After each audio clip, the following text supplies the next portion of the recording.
जय श्री ओम नमः सिद्धेभ्यः। जय श्री ओम नमः सिद्धेभ्यः। जय श्री ओम नमः सिद्धेभ्यः। नमो अरहन्ताणं नमो सिद्धाणं नमो आयरीयाणं नमो वज्रायाणं नमो लोये सब साहूणम्। पारस प्रभु ने कराया चैतन्य रस का पान, आत्मा का इस स्पर्श कर जीवन बना महान। लोहा ज्यों कंचन बने त्यों बने आत्म भगवान। प्रभु मैं भी तुम सा बनूं दीजिए यह वरदान। जैसे लोहा कंचन बनता है ऐसे मैं भी भगवान प्रकट होऊं, ऐसा पार्श्वनाथ भगवान से विनती करते हुए उनका जीवन चरित्र अपन पढ़ रहे हैं। और आज अंतिम भाव उनका जो है उसकी चर्चा अपन करेंगे। इस भाव में 4 घटनाओं के ऊपर अपन चर्चा करेंगे। उन 4 घटनाओं में पहली घटना है उनका जो जन्म हुआ। तो इस भरत क्षेत्र में जब चतुर्थ काल पूर्ण आने को था, 22वें तीर्थंकर मोक्ष पधार चुके थे। उनके पश्चात 83,750 वर्ष बीत चुके थे। कितने वर्ष? 83,750 वर्ष नेमिनाथ भगवान के मोक्ष जाने के बाद अयोध्या से कुछ दूरी पर काशी देश में गंगा के किनारे वाराणसी नगर में अति शोभायमान उस नगरी में 7वें तीर्थंकर सुपार्श्वनाथ अवतरित हो चुके थे। अब वहाँ 23वें तीर्थंकर पार्श्वनाथ का जीव भी अवतरित होगा। वहाँ की शोभा अनुपम थी। राजमहल के प्रांगण में प्रतिदिन आकाश से करोड़ों रत्नों की वर्षा होने लगी और वो रत्न वर्षा 15 मास तक होती रही।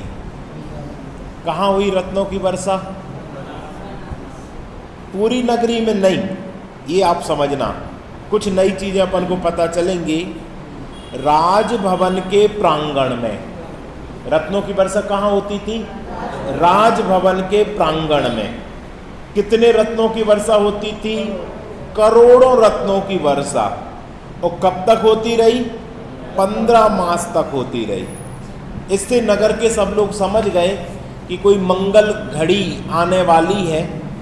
जो इनके पिता थे उनका नाम विश्वसेन है और अश्वसेन भी कहते हैं। उनकी माता का नाम ब्राह्मी देवी और बामा देवी भी कहते हैं।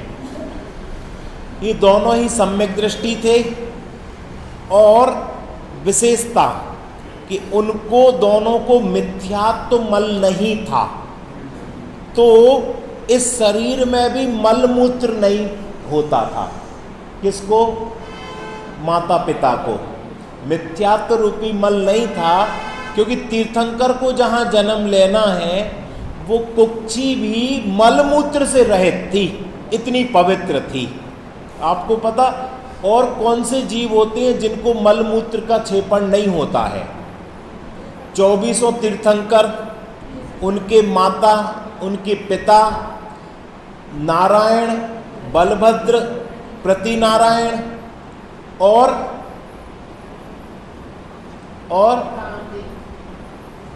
जुगलिया। जो जुगलिया जन्म लेते हैं उनके भी मलमूत्र का क्षेपण नहीं होता है। तो ये महापुरुष होते हैं। अब एक रात को बामा देवी 16 सपने देखती हैं और वो 16 सपने आप सब लोगों को पता है कि प्रथम बैल देखेंगी, हाथी देखेंगी, घोड़ा देखेंगी, रत्नों की राशि देखेंगी, सूर्य विमान देखेंगी, चंद्र विमान देखेंगी और उसके पश्चात वो सपनों का फल राजा अश्वसेन से जानेंगी ये सब अपन ने अपने पंच कल्याणक प्रतिष्ठा महोत्सव में देखा है मंच पर। और वो बताते हैं पौष कृष्णा एकादशी के शुभ दिन 23वें तीर्थंकर का अवतार हुआ। बनारस नगरी में चारों ओर आनंद छा गया। मात्र बनारस में ही नहीं अपितु तीनों लोकों में आनंद छा गया। स्वर्ग में भी अपने आप दिव्य वाद्य बजने लगे। इंद्र ने जान लिया कि भरत क्षेत्र में तीर्थंकर का अवतार हुआ है, इसलिए इंद्रासन से नीचे उतरकर 7 कदम चलकर वहीं से प्रणाम करता है और फिर यहाँ पर आकर जन्म कल्याणक का महोत्सव मनाता है, जो अपन सब देखते हैं। इसके पश्चात 8 वर्ष की उम्र होती है तो एक विशेष बात होती है। क्या बात होती, कोई बताएगा? अणुव्रत अंगीकार कर लेते हैं। क्योंकि आयु बहुत कम है तो 8 वर्ष की उम्र में ही तीर्थंकर के जीव अणुव्रत अंगीकार कर लेते हैं। जन्म से मति श्रुत अवधि ज्ञान के धारी होते हैं। छायक सम्यक दर्शन होता है। स्वभाव अति सौम्य था। 8 वर्ष की उम्र में 5 अणुव्रत पालन करने लगते हैं। किसी दूसरे के पास विद्या सीखने तो जाते ही नहीं है, क्योंकि आत्मविद्या को जानने वाले उन भगवान में अन्य सर्व विद्याएं तो स्वयं आ गईं। साथ ही उनकी चैतन्य विद्या में भी वृद्धि होने लगी। धीरे धीरे युवावस्था आ गई और युवावस्था में हर माता पिता का क्या क्या एक भाव होता है, मेरा पुत्र भी शादी करे। तो ये तो जन्म से ही वैराग्य को धारण किए हुए थे।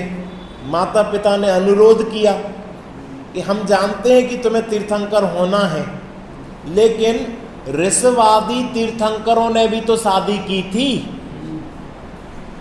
और चक्रवर्तियों ने भी तो 96,000 रानियों के साथ शादी की, तो तुम भी शादी करो। ऐसा उनके ऊपर भी तर्क आया। बताओ आप होते तो आप क्या उत्तर देते? इन्होंने बहुत जोरदार उत्तर दिया। क्या उत्तर दिया आप सोच सकते हो? उन्होंने कहा ऋषभ देव तीर्थंकरों की आयु बहुत लंबी थी। कितनी थी? 84 लाख पूर्व, और 83 लाख पूर्व तक तो वो शासन करते रहे। मेरी आयु बहुत अल्प है। कितनी आयु है? मात्र 100 वर्ष। अब इस 100 वर्ष में मैं शादी भी करूं, राज्य भी करूं, मेरी परिणति में ये नहीं है। मेरी परिणति में तो इतनी अल्प आयु में अब तो वैराग्य लेने के भाव है, दीक्षा लेने के भाव है। कितना सुंदर तर्क है। ऐसे तर्क हो तो माता पिता भी निरुत्तर हो गए और खूब अनुमोदना की कि बेटा तुम दीक्षा लो और लोगों का कल्याण करो। लाखों करोड़ों जीवों का तुम्हारे निमित्त से सम्यक दर्शन होगा, किन्हीं का मोक्ष होगा, किन्हीं के पंचम गुण स्थान होंगे, कोई मुनिव्रत धारण करेगा। हम इसकी अनुमोदना करते हैं। और उनको एक बार वो वन जंगल में, अभी राज्यावस्था में थे, वन जंगल में घूमने के लिए जा रहे थे। उनका एक भाई भी, मित्र भी साथ में था, उसका नाम था शुभोम कुमार। और वो वन जंगल में जा रहे तो रास्ते में देखते हैं कि एक तापसी वहाँ पर तप रहा था और उसके 700 शिष्य थे। कितने शिष्य? वो सब तापसी थे। पास जाके देखा तो वो उसके नाना थे। कौन थे? माता के पिता। इन्होंने नमस्कार नहीं किया। उसको बड़ा क्रोध आ गया कि देखो, एक तो मैं इतना बड़ा गुरु तापसी, मेरे 700 शिष्य, तो ये नमस्कार नहीं कर रहा। दूसरा मैं इसका नाना, तो भी मैं बड़ा, तो भी नमस्कार नहीं कर रहा। बताओ, तीर्थंकर का जीव किसी को नमस्कार करता? एक बात तो जे, और दूसरा कुलिंगधारी को तो वैसे ही सम्यक दृष्टि नमस्कार नहीं करते। इस पर उसको बहुत क्रोध आ गया और वो क्रोध में लकड़ियों के मोटे मोटे गट्ठे काट काट कर उस जलती हुई अग्नि में होम कर रहा था। और कह रहा था इससे मोक्ष की प्राप्ति हो जाएगी। तो ये कहते हैं ठहरो ठहरो, रोक देते हैं। क्यों ठहरो? इस लकड़ी को तुमने अभी कुल्हाड़ी से काटा, इसमें 2 युगल सर्प के जोड़े थे और वो तुम्हारी कुल्हाड़ी के काटने से कट गए हैं, और अब तुम अग्नि में डालोगे तो वो जल जाएंगे। तो कहते हैं तुम कहां के सर्वज्ञ आ गए हो जो इसके अंदर की बात जान लेते जो हम नहीं जानते। कहते तुम फाड़ के देख लो। और जब फाड़ के देखा तो वहां पर नाग और नागिन अध कटे बिलबिलाते हुए दिखे। पार्श्वनाथ भगवान के जीव ने वहां उनको संबोधा कि हे जीव, तुम इनके ऊपर क्रोध मत करना। क्यों? क्योंकि क्रोध के फल में ही तो तुम सांप बने हो। कैसा संबोधन कर रहे हैं? क्रोध के फल में ही तो तुम सांप बने, और तुमने फिर इस तापसी पर क्रोध कर दिया तो कौन सी गति में जाओगे? इसलिए तुम तो समता धारण करो। और जब उनकी शांत बातों को सुना तो उन दोनों जीवों को बहुत आनंद आया।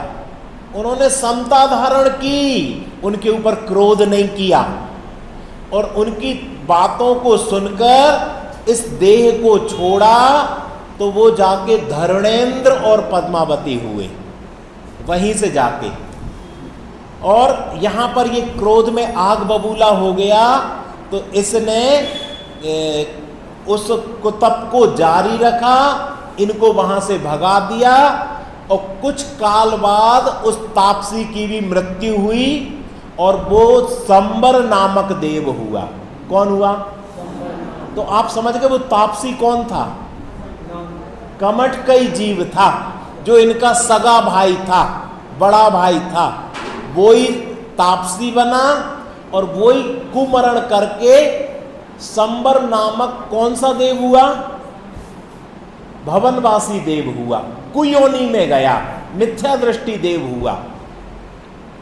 लेकिन इस पर भी क्रोध नहीं करना। क्यों?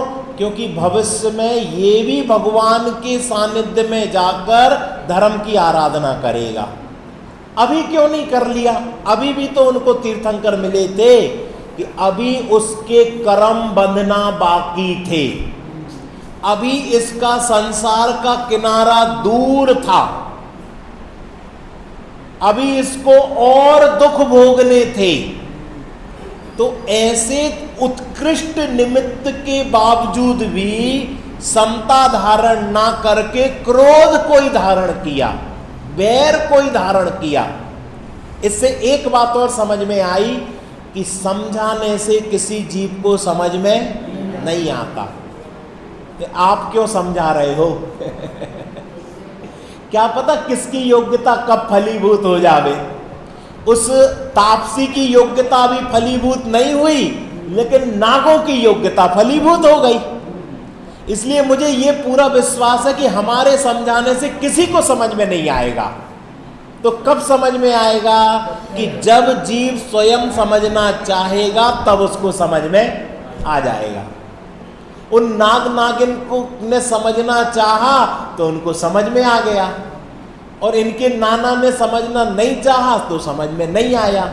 बताओ, प्रथमान योग से ये घटना और पहले भी घटित हो चुकी है क्या? बिल्कुल सही। आदिनाथ भगवान के समोसरण में उनका नाती था और उसको समझ में नहीं आई। क्यों नहीं आई? क्योंकि उसका संसार अभी इतना लंबा संसार था कि उसको अभी समझ में नहीं आना थी। इसलिए आप ये नहीं सोचना कि सब लोग समझ ही जाएंगे, सब नहीं समझेंगे। तो कौन समझेगा? जिसकी भली होनहार होगी, संसार का किनारा नजदीक आ गया है, जिसके कर्मों का अभाव होने वाला है, जिसको अतीन्द्रिय सुख का पान होने वाला है, वो जीव समझ जाएगा।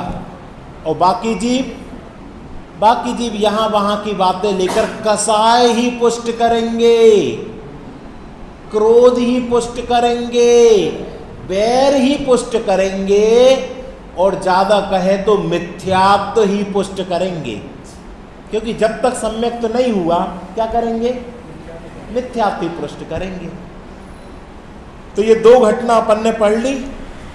इसके बाद वो दीक्षा धारण करते हैं, और दीक्षा भी कैसे होती है, ये भी बहुत जोरदार घटना है। कैसी जोरदार घटना है? एक बार इनका जन्म कल्याणक जन्म उत्सव चल रहा था, और जन्मोत्सव में देश देशांतर से अनेक राजा महाराजा आए, उनके सेवक आए, भेंट लेकर आए। अयोध्या नगर पास में ही था, तो अयोध्या नगर से भी एक दूत आया और वो यहाँ पर भेंट देने लगा। इन्होंने पूछा कहाँ से आए हो? उन्होंने कहा साहब अयोध्या से आए हैं, जहाँ पर ऋषभ आदि तीर्थंकरों ने जन्म लिया था। और कितने तीर्थंकरों ने जन्म लिया था अयोध्या में? है हाँ, 5 तीर्थंकरों ने। कौन कौन ने लिया था?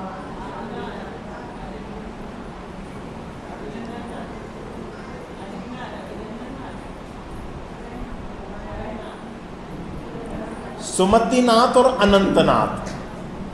अयोध्या के वैभव की बात पार्श कुमार ध्यान से सुन रहे थे। दूत कहता है प्रभु वहां पर आदिनाथ, अजितनाथ, अभिनंदननाथ, सुमतिनाथ, अनंतनाथ, यह 4 तीर्थंकर भी अयोध्या में जन्मे आदिनाथ के साथ। तो कितने तीर्थंकर हो गए? 5। आप ये प्रश्न पूछ सकते प्रश्न मंच में। देखो अपन को याद नहीं है, क्योंकि अपन ने इस दृष्टि से, अपन ने शुद्ध पर्याय से पार की चर्चा सुनी ना, तो ये चर्चा कब सुनेंगे? तो कौन कौन से तीर्थंकरों ने अयोध्या में जन्म लिया? पुरुष वर्ग में से कौन बताएगा? महिलाओं को तो याद भी हो गए होंगे। पुरुष में से कौन बताए? हमें क्या इससे लेना देना? अरे भैया, जब भगवान के जन्म से तुम्हें लेना देना नहीं, अपना जन्म पता है, अपने माता पिता का जन्म पता है, बच्चों का जन्म पता है, पड़ोसियों का जन्म पता है, और तीर्थंकरों का इससे क्या करना हमें? बोलो राकेश भैया, 3 तो बता ही सकते। हाँ हाँ हाँ हाँ, और अनंतनाथ। अब भूलोगे तो नहीं। ये 5 तीर्थंकर, ये क्यों मैं गिनवा रहा हूं? इससे उनको जाति स्मरण ज्ञान हो गया। क्या हो गया? जाति स्मरण ज्ञान।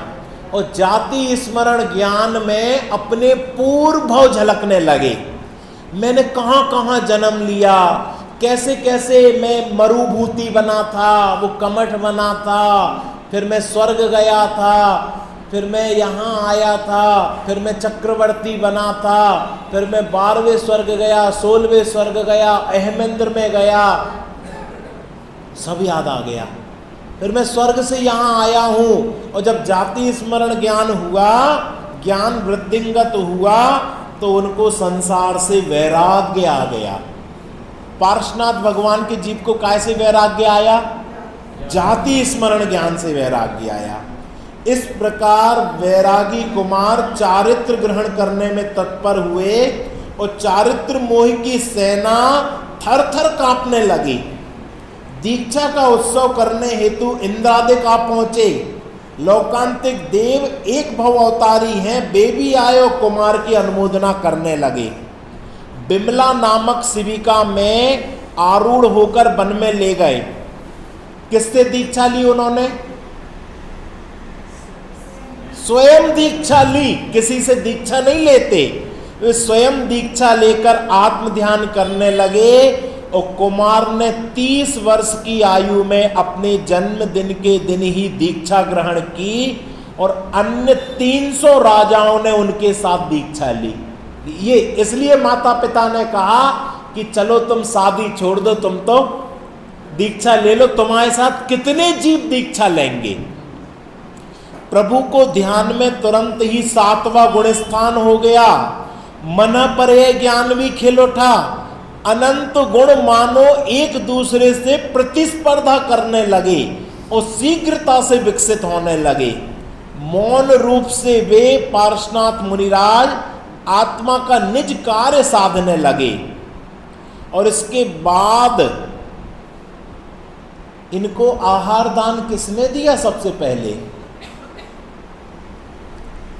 सर्वप्रथम गुल्म खेट नगर में ब्रह्मदत्त या धन्य राजा ने पार्श्वनाथ मुनिराज को आहार देकर अपने जीवन को धन्य अनुभव किया। किसने दिया था? ब्रह्मदत्त राजा या धन्य राजा ने। और इस प्रकार पार्श्वनाथ मुनिराज निरंतर आत्म ध्यान में तल्लीन हो गए। 4 महीने तक वो आत्म ध्यान में तल्लीन रहे। फिर वहां पर विचरते विचरते कायोत्सर्ग मुद्रा को धारण की और 7 दिन का सल्लेखना ध्यान योग धारण करके वो एक स्थान पर बैठ गए। उसी स्थान पर एक देव ऊपर से जा रहा था विमान में। उस देव का नाम क्या था?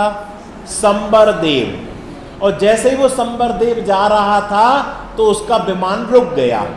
क्यों रुक गया साहब? कि कोई मुनिराज नीचे ध्यान आरूढ़ हो तो ऊपर से विमान नहीं जाता है, रुक जाता। उसने नीचे आके देखा तो वो समझ गया कि देखो इस मायावी ने मेरे विमान को कीलित कर दिया, जल्दी से मेरे विमान को छोड़ो नहीं तो मैं तुम्हारे लिए अग्नि से जला दूंगा। और क्रोध में लाल पीला हो गया। ये तू मुनि है, वीतरागी है, तुझे क्या द्वेष करना मेरे से, और मेरे विमान को क्यों रोक दिया? छोड़ो मेरे विमान को। और ये मौन होकर आत्म तल्लीनता की दशा में ध्यान लगा रहे, एक शब्द नहीं बोले। तो उसने भयंकर रूप बनाया और अग्नि की ज्वालाएं मुंह से निकाली और उनको अग्नि से जलाने की कोशिश करने लगी, भस्म करने की कोशिश करने लगी। पर अग्नि की ज्वाला उनको छुएंगी क्या? अग्नि की ज्वाला पार्श्वनाथ मुनिराज को नहीं छूती। जैसे राग द्वेष की ज्वाला त्रिकाली ध्रुव भगवान आत्मा को नहीं छूती, ऐसे ही अग्नि की ज्वालाएं पार्श्वनाथ मुनिराज को नहीं छुई। जब उसका बार खाली गया तो उसने विक्रिया से बड़े बड़े पत्थर बनाए और पत्थर पटकने लगे, चट्टाने उठा उठाकर उनके ऊपर फेंकने लगे। और जब चट्टाने उनके ऊपर गई तो धरती कंपायमान हो गई, लेकिन पार्श्वनाथ मुनिराज कंपायमान नहीं हुए। यहां तक कि धरणेन्द्र का आसन कंपायमान हो गया, पर ये कंपायमान नहीं हुए। मिथ्यात्व के जोर से जैसे त्रिकाली ध्रुव भगवान आत्मा कंपायमान नहीं होता, वो तो अकृत्रिम रूप से विराजमान होता है, ऐसे ही पार्श्वनाथ मुनिराज भी। तो उसने तीसरा बहुत तेज जल की वर्षा की, सारी धरती जलमग्न हो गई, लेकिन जल की बूंद भी पार्श्वनाथ मुनिराज को छुई नहीं। लेकिन धरणेन्द्र का आसन कंपायमान हो गया। तुरंत धरणेन्द्र पद्मावती आए और पद्मा ने ऊपर से फण कर दिए और धरणेन्द्र ने उनको सर के ऊपर उठा लिया। वो पानी छू भी नहीं रहा था, लेकिन फिर भी पूर्व भाव में इनने उनको बचाया था। तो वो संस्कार उनको थे कि इन्होंने हमारी रक्षा की थी, आज ये संकट में है तो हमें भी इनकी रक्षा करनी है। उस भाव से वो वहां पर आए। पर तीर्थंकर जीव की कौन रक्षा करे, कौन बचावे? लेकिन वो भावों में आकर उनको पहुंच गए। जब वो ऊपर लिए हुए थे तो ये अंतिम 7वां दिन था और ये उपसर्ग कर करके थक गया था। कौन? संबर देव। तो अंत में इसने बिजली जैसी तंकाड़ की, बादलों की गड़गड़ाहट की, सारी सृष्टि कांप गई, ऐसी तीव्र गर्जना की। और ऐसी तीव्र गर्जना के बीच में भगवान उन मुनिराज ने अपना उपयोग लगाया और अंतर मुहूर्त उपयोग लगाने से केवल ज्ञान की प्राप्ति हो गई। क्या हुआ? केवल ज्ञान। जब केवल ज्ञान की प्राप्ति हुई, सारा उपसर्ग दूर हो गया, उपसर्ग निवारण वाले दूर हो गए, समोसरण की रचना हुई, इंद्र वगैरह आए। तो ये देखता है संबर का जीव, ये क्या अद्भुत है, मैं 7 दिन से इतना उपद्रव कर रहा हूं, उसके सामने ये समोसरण की रचना, ये दिव्य ध्वनि और ये सब, उसका हृदय परिवर्तित हो गया, वो भी उनका दास बन गया। और धरणेन्द्र पद्मावती भी अभी मिथ्या दृष्टि थे, वो भी समोसरण में बैठे, ये भी समोसरण में बैठा, और सब लोग वहां पर बैठकर उनसे दिव्य ध्वनि सुनने लगे। वो क्या कहते हैं, अब सुनो। अहो प्रभु, आपके केवल ज्ञान की महिमा अद्भुत है। हे देव, आप समर्थ हो, हम आपकी रक्षा करने वाले कौन होते हैं?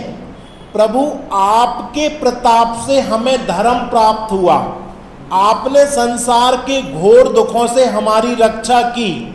प्रभु, आपके नाम के साथ हमारा नाम देखकर अज्ञानी जन आपको भूलकर हमें पूजने लगे। क्या? अज्ञानी लोग आपको छोड़कर हमें पूजने लगे। परंतु पूजनीय तो मात्र आप ही हो, अथवा आप समान बीतरागी देव ही हैं। इस प्रकार स्तुति करने लगे। कौन करने लगा? धरणेन्द्र पद्मावती। ये आपके साथ हमारा नाम जुड़ा है, राग के बस हम आपकी रक्षा करने आए, आपको रक्षा की जरूरत नहीं थी, लेकिन संसारी जीव आपको छोड़कर हमें पूजने लगे। धिक्कार है उनकी सोच पर। क्यों पूजने लगते हैं आप बताएंगे? क्योंकि लोगों को क्या चाहिए? धन चाहिए, और ये धन दे देंगे इसलिए वो पूजते हैं।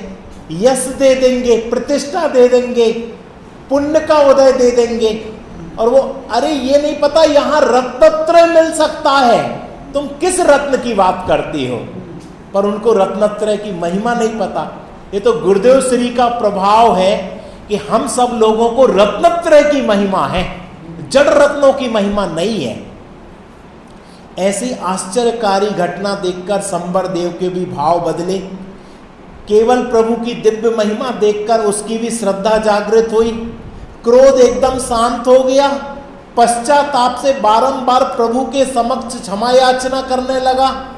हे देव, मुझे क्षमा करो, मैंने अकारण ही आपके ऊपर महान उपसर्ग किया, तथापि आपने किंचित मात्र क्रोध नहीं किया। कहाँ आपकी महानता और कहाँ मेरी पामरता? ऐसे महान इंद्र भी भक्ति पूर्वक आपकी सेवा करते हैं। प्रभु, अंत में क्रोध पर क्षमा की विजय हुई। अब मैंने क्षमा धर्म की महिमा को जाना। मेरा आत्मा उपयोग रूप है, वह इस क्रोध से भिन्न है, ऐसा आपके प्रताप से समझा। किसने? संबर देव ने, कमठ के जीव ने। समोसरण में भगवान का उपदेश सुनकर संबर देव, कमठ का जीव, भेद ज्ञान करके विशुद्ध सम्यक दर्शन को प्राप्त हुआ। पार्श्वनाथ प्रभु के संपर्क से वह जीव पाप मिटाकर मोक्ष का साधक हुआ। धरणेन्द्र पद्मावती भी सम्यक दर्शन को प्राप्त हुए। इतना ही नहीं, आपने यहां तक सुना था, अब आगे सुनो। महिपाल तापस के साथ जो 700 कुलिंगी तापस थे, वे भी मिथ्या मार्ग को छोड़कर धर्म के सच्चे स्वरूप को समझे। क्या 700 तापस थे? वो सब भी यहां आए, कुलिंग को छोड़ा और धर्म के सच्चे स्वरूप को समझा। भगवान के चरणों में सम्यक दर्शन सहित उन सब ने संयम धारा। ये होती है एक तीर्थंकर के द्वारा प्रभावना। कुगुरु मिटकर वे सच्चे जैन गुरु बन गए। अन्य भी कितने ही जीव भगवान के उपदेश से सम्यक दर्शन को प्राप्त कर लिया।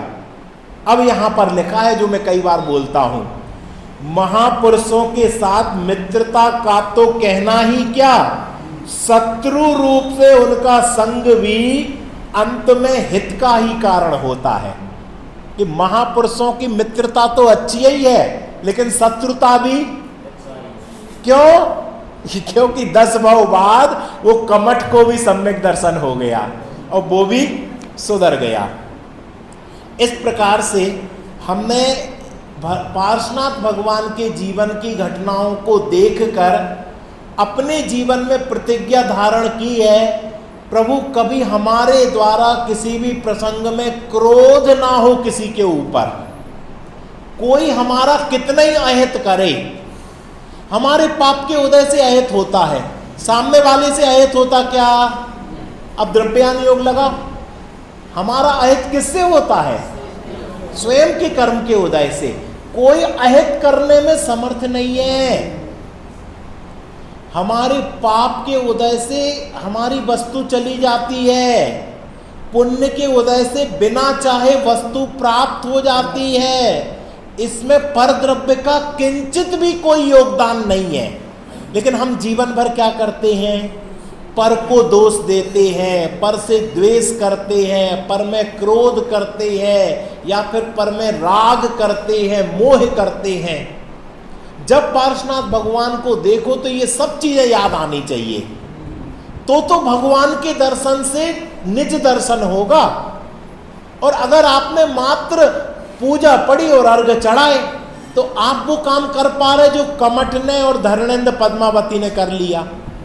ये उनके पास टोडरमल जी ने क्या लिखा है? अरहंत आदि के स्वरूप में उनके निकटवर्ती होना, उनके गुणों का स्मरण करना, बारंबार गुणों का विचार करना, उनके समान अपना विचार करना, अपने स्वरूप का विचार करना, तो अरहंत आदि से अपने प्रयोजन की सिद्धि होती है। और आप मात्र पूजन करो और अर्घ चढ़ा दो, गा लो, नृत्य कर दो, उससे सिद्धि होने वाली है क्या? इसलिए जब भगवान को देखो, हम तो कहते पार्श्वनाथ के फण भी देख लो तो भी फण देखकर पद्मावती और धर्मेंद्र याद आ जावे कि देखो इन्होंने क्रोध नहीं किया था, जब ये अध कटे थे तो इन्होंने क्रोध नहीं किया।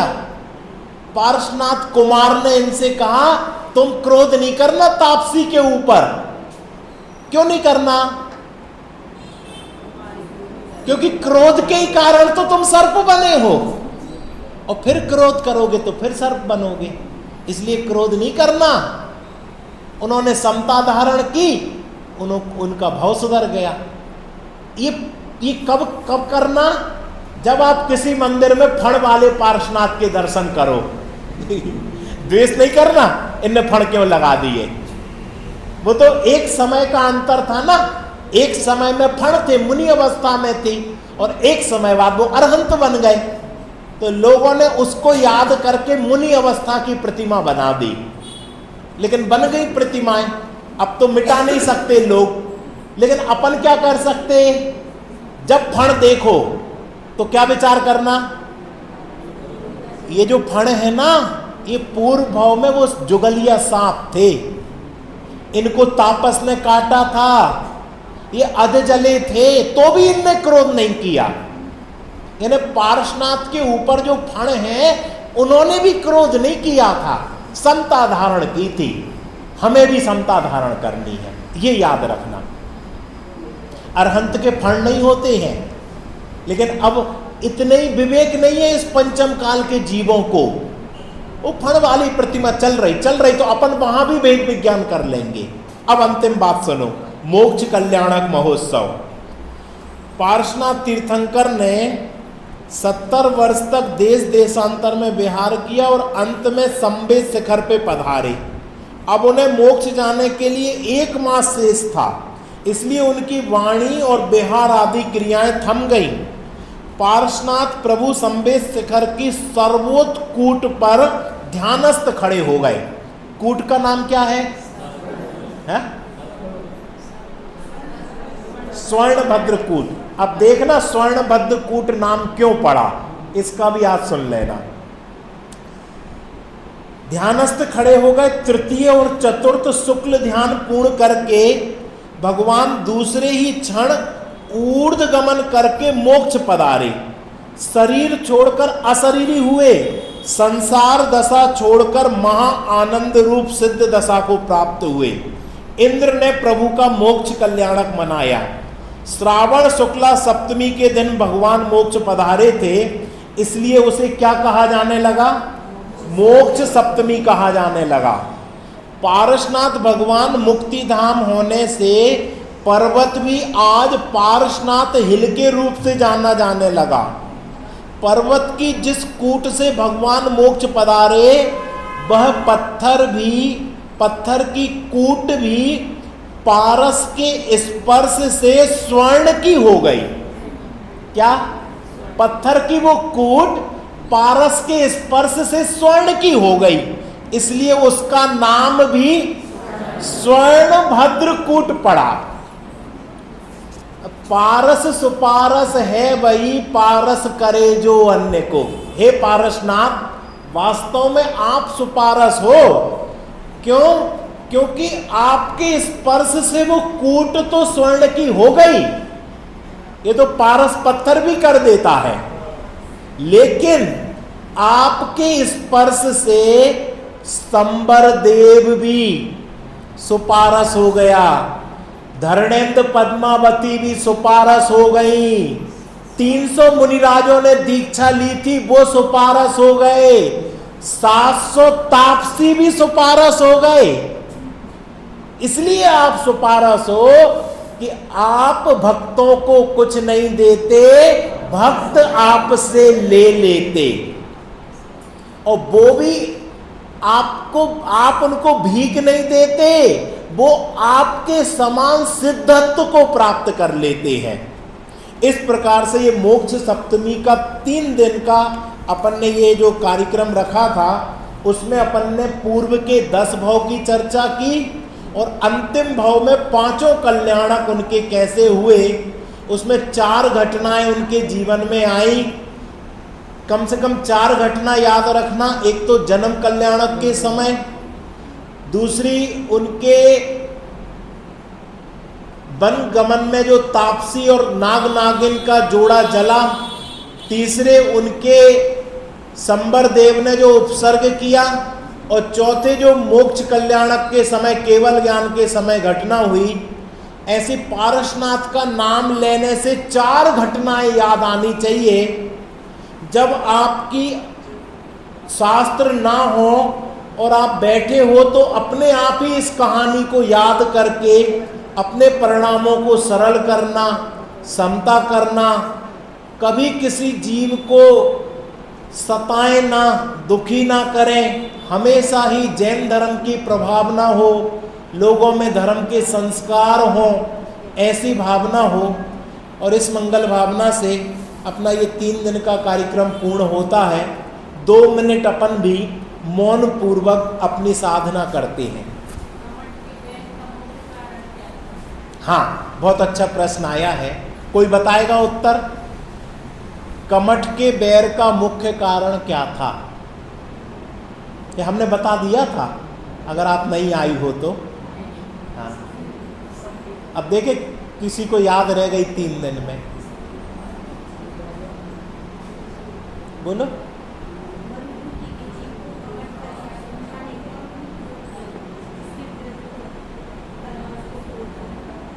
क्या हुआ था? राजा का नाम क्या था? अरविंद राजा राज्य करते थे, उनके मंत्री थे, उनके मंत्री के 2 बेटे थे। पहला बेटा था कमठ का जीव और दूसरा मरुभूति। कमठ बचपन से ही लोभी, अत्याचारी, और मरुभूति सरल स्वभावी विनम्र था। उनके पिता की मृत्यु होने पर राजा ने मरुभूति को, छोटे भाई को मंत्री बना लिया। इससे ये अपने भाई से द्वेष करने लगा कि देखो मुझे छोड़कर इसको मंत्री बना दिया। एक बार वो बगल के राजा की चढ़ाई करने के लिए, राज्य को जीतने के लिए राजा अरविंद गए और मरुभूति को ले गए। उस समय कमठ के जीव ने बहुत अत्याचार किया, अपने आप को राजा मान लिया, बहुत घोर उपसर्ग किया, और जो अपने भाई की पत्नी थी उसको उसके साथ दुराचार किया। इस दुराचार के कारण जब राजा वापस आया और युद्ध जीतने का जिम्मा मरुभूति को देकर तो उसने देखा कि अरे कमठ के जीव ने तो बहुत गलत काम किए, तो उसका सिर मुड़वा दिया, मुंह काला करवा दिया और गधे पर बैठकर पूरे नगर में घुमवा दिया। तो ये और क्रोधित हो गया और बैरी हो गया। लेकिन ये क्यों किया था कि नगर के लोगों ने कहा कि देखो व्यभिचार करने का, दुराचार करने का ये फल होता है, इसलिए भैया कान पकड़े, अपन को दुराचार नहीं करना, अपन को अत्याचार नहीं करना, अपन को शांति से रहना। और अंत में देश से निष्कासित कर दिया। देश से निष्कासित कर दिया तो वो तापसियों के जंगल में चला गया, आश्रम में चला गया और तापसियों की सेवा की और सेवा करके उनको प्रसन्न किया और एक पत्थर लेकर तपस्या करने लग गया नांगा बाबा बनकर। और जब ये मरुभूति वापस आया, इसको पता चला मेरे भाई को देश निकाला दे दिया, तो ये अपने भाई को ढूंढने के लिए गया। और जब भाई कहीं नहीं मिला तो और अंदर गया, इसको भाई मिल गया। इसने देखा अरे भाई तुम क्या ये उपसर्ग कर रहे हो, कुतप कर रहे हो, कोई वेश धारण कर लिया, कुगुरु बन गए हो, चलो हम राजा से तुम्हें क्षमा करवा देंगे, तुम प्रेम पूर्वक रहना। तो इसको ये बातें अच्छी नहीं लगी और ये क्या सोचने लगा, देखो ये फिर आ गया, अब इन तापसियों से मेरी बात बता देगा, मेरी फिर बेइज्जती करवाएगा, मुझे इनके आश्रम से भी निकलवा देगा। तो वो जो पत्थर लिए था वो पटक दिया, पटका तो ब्रेन हेमरेज हो गया और सिर फट गया, खून निकलने लगा और आर्त ध्यान से मृत्यु हुई। कौन से ध्यान से? क्योंकि सम्यक दर्शन नहीं हुआ था अभी। और उसने इससे बैर बांध लिया। अब समझ में आया? आ गया उत्तर? अब मैं इसमें क्या बताऊं? दुर्जन में मध्यस्थ रहो। अगर कोई दुर्जन है, क्रोधी है, मानी है, तो उसको समझाने भी मत जाओ। अपन को लगता ना अपन क्लियर कर दें, हर चीज बता दें। मरुभूति भी गया था क्लियर करने के चक्कर में 10 भाव लग गए। क्लियर हो पाई? क्लियर नहीं हो पाई। यानी कोई भी बात आप सोचो कि हम क्लियर कर दें, आपके क्लियर करने से क्लियर नहीं होती है, उल्टे लेने के देने पड़ जाते हैं। इसलिए क्या कहा? इसके पहले 2 और भावनाएं क्या है? प्रेम भाव हो सब जीवों में, गुणी जनों में हर्ष प्रभु, करुणा स्रोत बहे दुखियों पर, दुर्जन में। अगर कोई दुर्जन है तो समझाने जाओगे? नहीं। क्या कहो? मध्यस्थता। भैया जहां हो वहीं रहकर अपना काम करो, उसको समझाओगे सुबह, पत्थर ही फेंकेगा तुम्हारे ऊपर। इस प्रकार से अपना समय हुआ, ध्यान का समय भी हो गया, अपन कल कर लेंगे। निज सहजानंदी शुद्ध स्वरूपी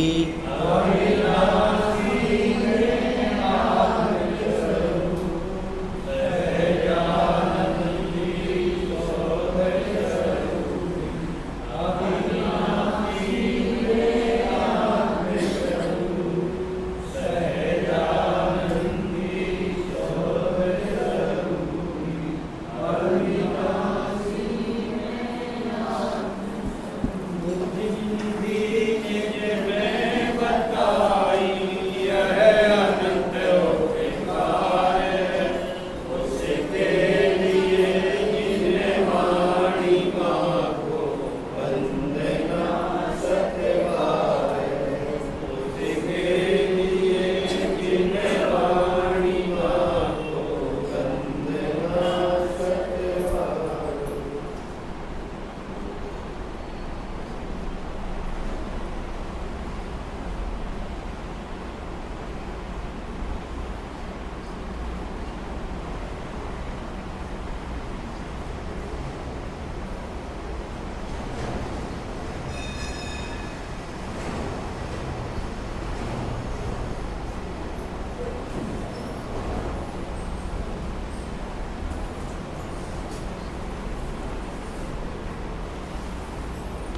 बोलिए द्वादशांगी माता की जय हो। महान जैन धर्म की जय हो।